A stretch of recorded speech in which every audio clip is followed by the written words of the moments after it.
प्रदेश और बिहार में स्थित ये गंगा भवन, हम इस वक्त राम रेखा घाट के ठीक सामने खड़े हैं। वैसे ये उजियार घाट के नाम से जाना जाता है। गंगा भवन 1950 में बना, जब देश का संविधान बना। आज भी गंगा भवन अपने जगह पे पूरी तरह से खड़ा है। इसका इतिहास जानिए। ये वक्त था, एक जमाना था 1942 की हम बात कर रहे हैं, जब चित्तू पांडे को अंग्रेजी हुकूमत खोज रही थी, यानी अंग्रेजी सेना। और चित्तू पांडे अंग्रेज़ों से बचने के लिए इसी जगह पे छुपे थे। और फिर यहाँ से वो गंगा पार करके बिहार की तरफ गए। देश की आज़ादी में बलिया का सबसे बड़ा योगदान उस वक्त रहा, जब 1942 की लड़ाई की बात होती थी। तो यहाँ गंगा भवन का भी एक अलग इतिहास मिलता है। आपने पंडित गोरखनाथ उपाध्याय का नाम सुना होगा। 1950 में बना यह गंगा भवन आज भी राजनीतिक सुर्खियों में इसलिए रहता है कि कांग्रेस की राजनीति में इसका भी एक अलग नाम है। राजनीति से जुड़े एक से एक हस्ती यहाँ आ चुके हैं। बात करें बड़े बड़े नेताओं की, वैसे राजू उपाध्याय जी यहाँ रहते हैं। और राजू उपाध्याय जी कांग्रेस की राजनीति में पुराने चेहरे हैं। कभी कांग्रेस के अध्यक्ष रहे हैं, कभी लोकसभा चुनाव भी लड़े हैं। बलिया लोकसभा की बात मैं कर रहा हूँ। तो राजू उपाध्याय का अलग नाम है। एक इतिहास में अगर देखा जाए, गंगा भवन जिस तरीके से राजनीतिक सुर्खियों में, वहीं राजू उपाध्याय ने भी कांग्रेस की राजनीति में एक अलग भूमिका निभाते हुए हमेशा कांग्रेस में बने रहे और आज भी कांग्रेस की राजनीति करते हैं। तो गंगा भवन का इतिहास बहुत पुराना है, बहुत अंदर जाना पड़ेगा, कुछ जानकारी भी हम आपको देंगे। तो आइए हम बात करते हैं राजू उपाध्याय जी से, जो यहाँ मिलेंगे, बात करेंगे। पुरानी चीज़ें यहाँ आपको मिलेंगी, आज़ादी के वक्त की, आज़ादी के पहले की। नमस्कार सर। आइए राजू उपाध्याय से बात करते हैं। पहली बात तो बधाई। नहीं, आपको भी नवरात्र की भाई, और आने वाला दशहरे की आपको, कि आपने समय दिया हमारे यहाँ। जी। राजू जी, वातावरण बड़ा अच्छा है, सामने गंगा जी हैं, उजियार घाट है, हरियाली है, बड़ा मन लगता है। नहीं, हम तो ये भाई हमेशा आते रहते हैं, जब भी कोई कार्यक्रम, क्योंकि राजनीति से जुड़े हुए हैं, तो कोई ना कोई शादी ब्याह का अच्छा कोई फंक्शन होता है तो हम तो आते रहते हैं। जी, परिवार मुझे याद है जब श्री प्रकाश जायसवाल केंद्रीय मंत्री थे तो उस वक्त बड़ी भीड़ थी। जी हाँ, श्री प्रकाश जायसवाल जी जब केंद्रीय मंत्री थे, कोयला मंत्री, तो आए थे यहाँ पे। सलमान खुर्शीद साहब आए थे, दिग्विजय सिंह जी, प्रमोद तिवारी जी, और बाबा के समय में जगजीवन राम जी, केंद्रित रहा है कांग्रेस का। आइए अंदर चलते बात करते हैं। आपने राहुल गांधी की भी चर्चा की, चंद्रशेखर जी की भी चर्चा की, और सलमान खुर्शीद जी की, राजीव गांधी जी की। तस्वीरें आपकी बड़ी पुरानी हैं और बड़े बड़े नेताओं के साथ हैं। तो कब मुलाकात हुई थी राहुल गांधी जी से? राहुल गांधी जी का जो है गोरखपुर में एक बैठक था, उसमें हम लोग गए हुए थे। ये फ़ोटो जो है उस समय का है। और ये जब मैं अध्यक्ष था तो सोनिया जी के साथ है, रीता बहुगुणा जी के साथ है, और सबसे चर्चित ये चंद्रशेखर जी का। अच्छा, ये कब का फोटो, कितने साल पुराना? ये चंद्रशेखर जी के देहांत के कुछ साल पहले का है सर। तो उन्होंने जो है अपना जो है पूरा माला जो है निकाल के हमारे गले में डाल दिया और कहा कि इसको आप संभालिए। इनका यही वर्ड था। अभी नीरज शेखर भी राजनीति में भी नहीं आए थे, तब की बात है ये।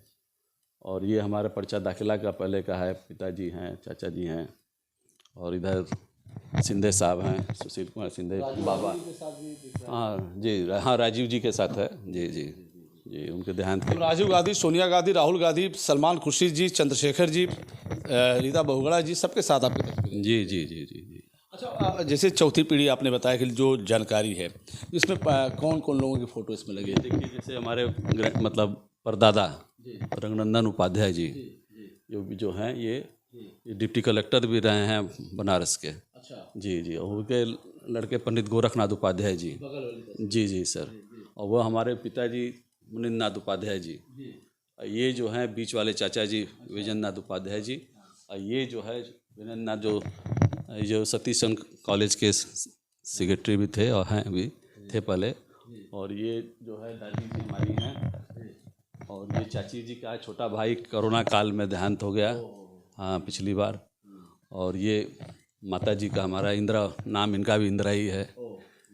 और जी, निधन तो जल्दी हुआ। हाँ जी जी, जब हमारी जब तबीयत गड़बड़ थी उसी पर सोनिया जी इनका प्रियंका जी का लेटर जो है, प्रियंका गांधी जी, हाँ ये माता जी के उस पर, प्रियंका गांधी का भी संदेश यहाँ पहुँचा है। जी जी, और ये जो है हमारी बेटी की शादी में नरेंद्र मोदी जी का अच्छा, पत्र आया था। प्रधानमंत्री जी का भी। हाँ नरेंद्र मोदी जी का है, अमित शाह जी का है, राजनाथ सिंह जी का है।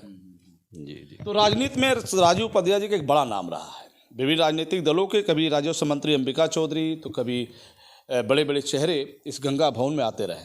वैसे गंगा भवन का बड़ा नाम है, गंगा भवन में हर व्यक्ति आना चाहता है। तो और कुछ बातें हो रही थी कि अब कैसा लग रहा है पहले और अब में, बड़ा बदला सा नज़र आ रहा होगा। अच्छा अंदर कुछ भी है। अच्छा तो गंगा भवन के अंदर हम लोग प्रवेश कर रहे हैं, क्योंकि गंगा भवन काफ़ी प्राचीन है। ये वही जगह है जहाँ बड़े बड़े नेता, बड़े बड़े हस्तियाँ इस गंगा भवन में पधार चुकी है। और ये गंगा भवन की दीवारें देख लीजिए, और इसका ऊपर से देखेंगे तो आपको और बेहतर नज़र आएगा गंगा भवन का लुक आपको। दोस्तों मैं ऊपर चल रहा हूँ गंगा भवन के। अब आपको सीधे राम रेखा घाट, बक्सर यानी बिहार का बक्सर भी आपको दिखेगा। और गंगा भवन में आप जो भी चीज़ देखेंगे काफ़ी प्राचीन चीज़ें हैं। तो हम राजू उपाध्याय जी के साथ हैं। तो चर्चा हो रही थी देश के बड़े बड़े हस्तियों की, सोनिया गांधी, राहुल गांधी, राजीव गांधी, पूर्व प्रधानमंत्री चंद्रशेखर जी। तो हाँ ये मंदिर आप देख सकते हैं कि मंदिर यहाँ राजू उपाध्याय जी नवरात्र में कलश पूजन कर रहे हैं, 9 दिन तक व्रत भी रहते हैं। और ये है गंगा भवन का। यहाँ एक से एक राजनीतिक हस्तियाँ बैठ के देश के विकास की, देश की राजनीति की चर्चा भी करते रहे हैं। और राम रेखा घाट आप सामने देख सकते हैं। तो दोस्तों नाथ बाबा का मंदिर भी। तो सर ये आप यहाँ से क्या क्या देखते हैं?